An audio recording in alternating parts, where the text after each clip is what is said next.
Hello students, welcome to my channel. आज हम पढ़ने वाले हैं spin orbit interaction for non penetrating orbits. तो अभी तक हमने प्रीवियस लेक्चर में spin orbit interaction and doublet separation term जो है डिराइव की थी। तो अब हम जो है डबलेट टर्म सेपरेशन यानी कि डबलेट सेपरेशन निकालेंगे आपके नॉन पेनिट्रेटिंग ऑर्बिट्स के लिए और पेनिट्रेटिंग ऑर्बिट्स के लिए। तो हमने जो है स्पिन ऑर्बिट इंटरेक्शन, जिसको हम कहते हैं गामा फैक्टर, वो हमने कैलकुलेट किया था कल। वो निकल के आया था हमारे पास ए डैश इंटू जे स्टार का स्क्वायर माइनस एल स्टार का स्क्वायर माइनस एस स्टार का स्क्वायर डिवाइडेड बाई 2। और यहाँ पे जो हमारे पास ए डैश था वो क्या क्या था हमारे पास R alpha square Z4 divided by N cube L, L plus में 1/2 एल प्लस 1। तो ये जो हमारा टॉपिक है दैट इज कंटिन्यूड, मतलब जो है जो हमारा प्रीवियस लेक्चर है उसी से ही आगे जो है हमारे पास जो शुरू होगा ये नॉन पेनिट्रेटिंग और पेनिट्रेटिंग। तो पेपर में आपके पास क्या आएगा, डबलेट सेपरेशन टर्म आपको कह दिया जाएगा कैलकुलेट करो फॉर नॉन पेनिट्रेटिंग ऑर्बिट। तो आप नॉन पेनिट्रेटिंग ऑर्बिट का केस करोगे। अगर बोलेंगे पेनिट्रेटिंग ऑर्बिट तो आप पेनिट्रेटिंग ऑर्बिट का केस करोगे। तो स्टार्टिंग से लेके वहाँ तक की डेरिवेशन जो हमने प्रीवियस लेक्चर में की थी वो तो करनी ही है। इसके अलावा जो पूछा जाता है आपको पेपर में वही आप करके आएंगे। अभी हम शुरू करते हैं नॉन पेनिट्रेटिंग ऑर्बिट्स के केस के लिए। तो यहाँ पे मैंने सिंगल ऑप्टिकल एक्टिव एलिमेंट मैंने कंसीडर किया। सो इन दैट केस मैंने मान के चला जो हमारे पास एस है वो तो हमेशा क्या रहेगा, फिक्स, दैट इज हाफ। और जे की वैल्यू कहाँ से क्या हो सकती है, या तो एल प्लस एस हो सकती है या क्या हो सकती है, एल माइनस एस हो सकती है। तो एल प्लस एस के लिए यानी कि एल प्लस 1/2 होगी, या क्या होगी, J is equal to L minus 1/2। ये हम जो केस ले रहे हैं that is single optically active element का जर्नल केस हमने कंसीडर किया यहाँ पे। तो जर्नल केस का मतलब एल हमारा, हम मान के चल रहे हैं कि एल कुछ भी हो सकता है 1 2 3 अप टू सो ऑन, ठीक है ना। तो अभी हम एल लेके चल रहे हैं, ठीक है। तो यहाँ पे हमारे पास ये हो गया। सो अब हम क्या कैलकुलेट करेंगे, गामा फैक्टर हम कैलकुलेट करेंगे। मान लो जो हमने कैलकुलेट करना है जे एल माइनस 1/2 के लिए, तो ये जो है दैट इज गामा 2, इसको आप रिप्रेजेंट करोगे गामा 2 से। तो एल माइनस 1/2 यानी कि लोअर लेवल के लिए, तो लोअर लेवल के लिए निकालेंगे तो A dash into J star का स्क्वायर माइनस एल स्टार का स्क्वायर माइनस एस स्टार का स्क्वायर डिवाइडेड बाई 2। तो यहाँ से ए डैश इंटू ये क्या हो जाएगा, J J plus 1 minus L L plus 1 minus S S plus 1 divided by 2। तो जे की वैल्यू आप सब्सटीट्यूट कर दोगे एल माइनस हाफ, और j प्लस 1 करेंगे तो l प्लस हाफ हो जाएगा minus L L L plus 1 minus 1/2 और 1/2 प्लस 1 यानी कि आपका हो जाएगा 3/2, और 3/2 इंटू 1/2 यानी कि 3/4। तो डायरेक्ट लिखा हुआ है। तो यहाँ से हमारे पास a डैश आ गया। देखो l minus half l plus half यानी कि a minus B A plus B, तो a square minus B square. तो यहाँ पे हमारे पास क्या आ गया, l square minus 1/4 minus L square minus L minus 3/4 divided by 2। तो यहाँ से एल स्क्वायर हमारा कैंसिल हो जाएगा और हमारे पास क्या आ गया, -1। हमने एलसीएम भी ले लिया, 4 4 2 8 हो गया यहाँ पे। तो -1 माइनस 4l माइनस 3, तो क्या आ जाएगा -4l और -4 डिवाइडेड बाई 8, माइनस बाहर ले लिया। तो a dash is equal to 4l plus में 4 डिवाइडेड बाई 8। तो यहाँ से हमारे पास क्या आ गया, minus a dash l plus 1/2। तो हमारे पास जो है गामा 2 क्या निकल के आ गया हमारे पास, minus a dash l plus 1/2। अभी हमने निकाल लिया फाइन स्ट्रक्चर लेवल, ठीक है। हम सेकंड के लिए कंसीडर करेंगे लोअर लेवल के, अपर लेवल के लिए। तो वो हमारे पास क्या होगा, j is equal to L plus half. तो हम गामा 1 कैलकुलेट करेंगे तो a डैश क्या हो जाएगा हमारे पास, l प्लस हाफ हम सब्सटीट्यूट करेंगे तो l प्लस हाफ। तो जे प्लस 1 करेंगे तो क्या हो जाएगा, L plus 3/2 minus L L plus 1 minus 3/4 divided by 2। तो यहाँ से जब हम ये कैलकुलेट कर लेंगे तो हमारे पास a प्लस बी, तो a प्लस बी का होल स्क्वायर का फॉर्मूला लग जाएगा। या फिर आप कह लो a प्लस बी है c प्लस डी, तो आप क्या कैलकुलेट करते हो, L square L 3/2 L 1/2 L plus 3/4 minus L square minus L, तो ब्रैकेट खोल के हमने मल्टीप्लाई किया, माइनस 3/4। एल स्क्वायर से एल स्क्वायर दोबारा कैंसिल, 3/4 से 3/4 भी कैंसिल हो जाएगा। तो यहाँ से हमारे पास क्या बच जाएगा, देखो 3l प्लस एल यानी कि 4l/2 यानी कि 2l, ठीक है, डायरेक्ट लिख दिया। तो 2l माइनस एल क्या आ जाएगा, l/2 into a dash. Simple calculations हैं। तो हमने गामा 1 भी हमने निकाल लिया, वो क्या निकल के आया, a डैश l/2 यानी कि स्पिन ऑर्बिट इंट्रैक्शन हमने निकाला फॉर 2 लेवल्स के लिए निकाल लिया। एक बार अपर लेवल यानी कि l प्लस 1/2 और एक बार l माइनस 1/2। तो जो हमारे पास डबलेट सेपरेशन टर्म होती है that is basically the difference between the two levels. तो हम अपर लेवल में से लोअर लेवल माइनस करेंगे, तो यहाँ से हमारे पास गामा वन हमारे पास क्या है, ए डैश एल बाय में टू में से हम माइनस करेंगे A dash L plus one by में टू। तो ए डैश एल बाय में two minus minus of this यानी कि plus plus A dash L plus में वन बाय में टू।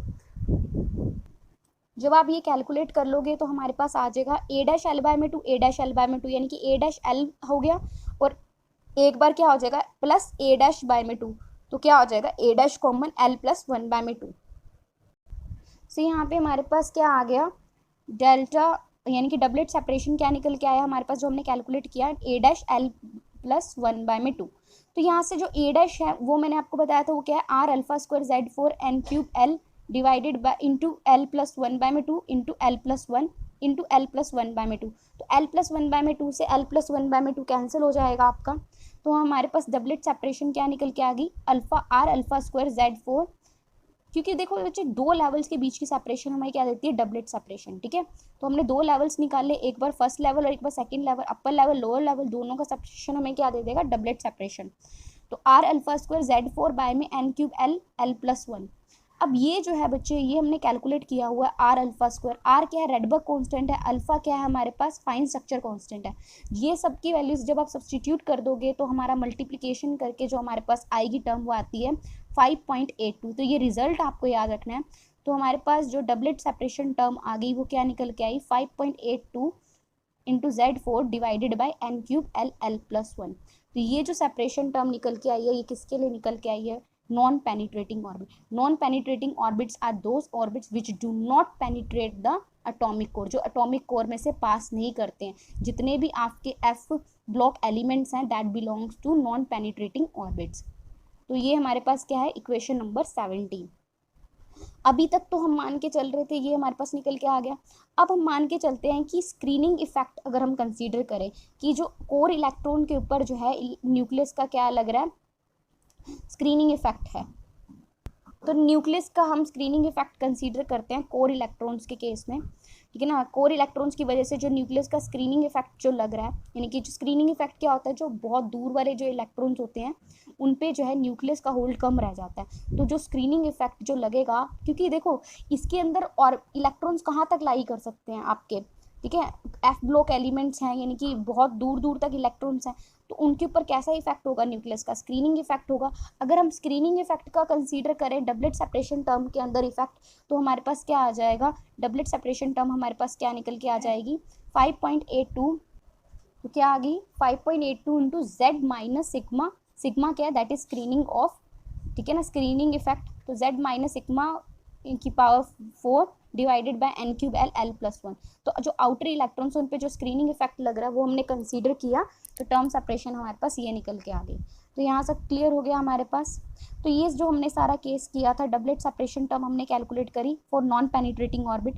अब हम करेंगे पेनिट्रेटिंग ऑर्बिट। नेक्स्ट है आपका spin orbit interaction for penetrating orbit. अभी हम कर रहे थे नॉन पेनिट्रेटिंग का केस, अब हम करेंगे पेनिट्रेटिंग का केस। अब देखो जो हमारे पास डबलेट सेपरेशन टर्म पेनिट्रेटिंग के नॉन पेनिट्रेटिंग के केस में क्या निकल के आई थी R alpha square Z four divided by N cube L L plus one. लेकिन पेनिट्रेटिंग ऑर्बिट के केस में हमारे पास क्या हो जाता है, हमें जो है outside the elliptic, outer part जो है एलिप्टिकल ऑर्बिट का और इनर पार्ट एलिप्टिकल ऑर्बिट का दोनों कंसीडर करना पड़ता है। तो हमारी जो स्पिन और ये डबलेट सेपरेशन टर्म है वो क्या हो जाती है मॉडिफाई हो जाती है। तो फिर हमें आउटर के लिए अलग लिखनी पड़ेगी, इनर के लिए हमें अलग लिखनी पड़ेगी। तो आउटर के लिए क्या हो जाएगा हमारे पास चार्ज भी क्या हो जाएगा जेड नॉट, और क्या हो जाएगा यहाँ पे हमारे पास एन किससे रिप्लेस हो जाएगा आपका एन नॉट से। ऐसे इनसाइड के लिए अगर डबलेट सेपरेशन टर्म लिखूँ तो क्या आ जाएगी R alpha square Z I four N I cube L L plus one. तो ऊपर वाली की इक्वेशन को कह लो आप इक्वेशन नंबर 19 एंड नीचे वाली को कह लो इक्वेशन नंबर 20। तो एक्चुअल ऑर्बिट की अगर मैं बात करूँ कि जो इलेक्ट्रॉन है वो क्या कर रहा है इनर भी मूव कर रहा है, इनर भी मतलब कि कह सकते हैं अंदरून इनर पार्ट जो है एलिप्स का उसमें भी मूव कर रहा है और आउटर पार्ट में उसमें भी मूव कर रहा है। तो हम इसको इस तरह से कंसीडर कर सकते हैं कि इलेक्ट्रॉन ने कितना टाइम जो है स्पेंड किया है हर पार्ट में। तो डबलेट सेपरेशन टर्म अगर मुझे एक्चुअल ऑर्बिट की निकालनी है तो उसके अंदर हमें टाइम का केस भी लेना पड़ेगा कि कितना टाइम जो है उसने आउटर पार्ट एलिप्स में क्लियर मतलब स्पेंड किया है और कितना उन्होंने जो है इलेक्ट्रॉन ने inside the elliptical inner part of elliptical orbit उन्होंने कंसीडर किया है, ठीक है ना, कितना टाइम उन्होंने लिया है inner part of elliptical orbit में। सो दोनों का केस हमें लेके चलना पड़ेगा। So doublet separation term actual orbit की किस तरह से लिखी जाएगी कि आउटर ऑर्बिट की doublet separation form term into T naught, यानी कि जो आउटर पार्ट एलिप्स का उसमें जितना टाइम लिया है डिवाइडेड बाय टी, प्लस जो हमारे पास डबलेट सेपरेशन टर्म है हमारे पास inner orbits inner parts of ellipse के लिए इनटू टी आई, कितना उन्होंने इलेक्ट्रॉन ने इनर जो है टाइम लिया है डिवाइडेड बाय टी। अब हम यहाँ पे एक एजम्पशन लेके चलते हैं कि हम मान के चलते हैं जो इलेक्ट्रॉन है ना उसने जो टोटल टाइम है, T is your total time, ठीक है ना। सो टोटल टाइम जो है उसने क्या किया है, इलेक्ट्रॉन ने सिर्फ और सिर्फ बाहर स्पेंड किया है, ठीक है ना। सो ये कह सकते हैं कि जो इलेक्ट्रॉन है वो मैक्सिमम टाइम जो है आउटसाइड था न्यूक्लियस के। तो ये न्यूक्लियस यहाँ पे हमारे पास इनसाइड ना लेके हम मान के चलते हैं कि इलेक्ट्रॉन ने मैक्सिमम टाइम जो है आउटसाइड जो है स्पेंड किया है। तो यानी कि टी नॉट हम मान के चलते हैं वो नियरली इक्वल है किसके, टी के। तो जब टी नॉट टी के इक्वल है, हमें पता है हमने time period we have calculated, जब हमने बोहर का किया था तो हमने टाइम पीरियड हमने कैलकुलेट किया था इलेक्ट्रॉन का इन एलिप्टिकल ऑर्बिट, ठीक है। तो मैं डायरेक्ट लिख रही हूँ।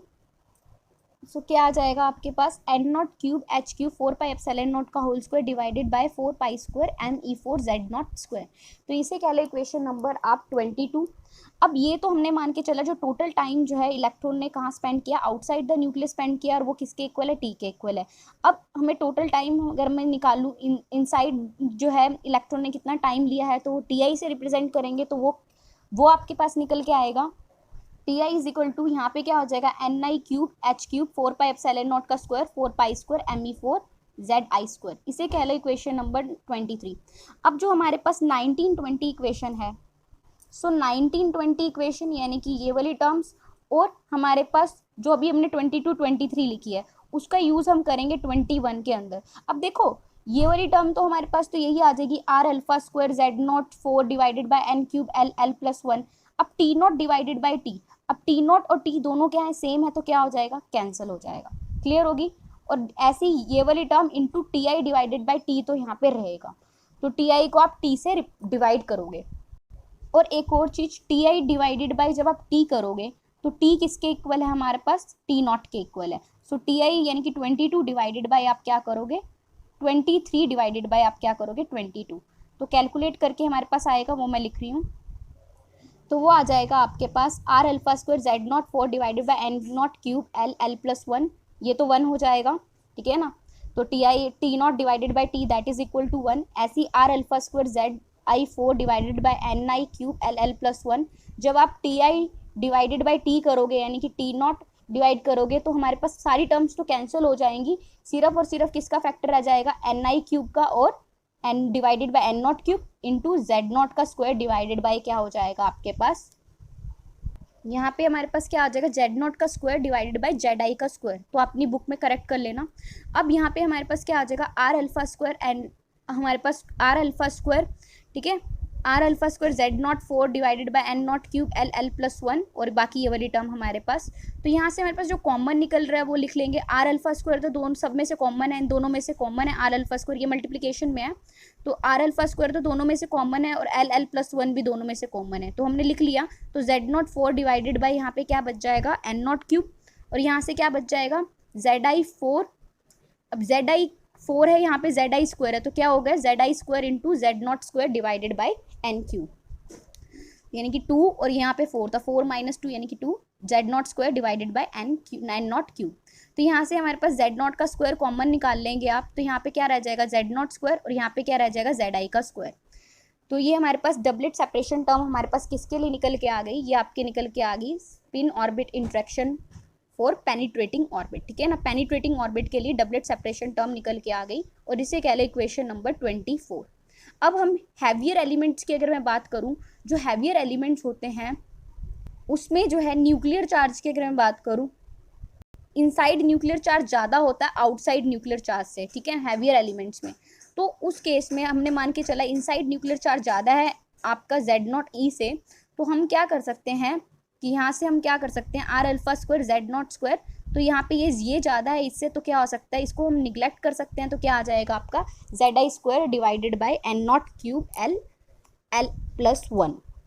सो ये कब होता है, जब डीपेस्ट पेनिट्रेशन की बात होती है कि एटॉमिक कोर के अंदर काफ़ी डीप तक जो है आपका कह सकते हो कि पेनिट्रेट कर जाता है आपका एलिप्स, ठीक है। तो यहाँ पे हमारे पास अगर हम स्क्रीनिंग कांस्टेंट कंसीडर करें आउटर और इनर ऑर्बिट्स के लिए अलग अलग होंगे, तो यहाँ पे हमारे पास क्या आ जाएगा, Z naught minus sigma naught का होल स्क्वायर और ऐसे ही Z I minus sigma I का whole square divided by N naught L L plus 1। तो ये हमारे पास जो था doublet separation term in terms of inner और आउटर स्क्रीनिंग कांस्टेंट के लिए। तो ये अभी तक के लिए इतना ही। तो ये आपका पूरा हो चुका है complete spin orbit interaction and doublet separation term penetrating and non penetrating दोनों केस के लिए। तो अभी के लिए इतना ही। Thank you so much.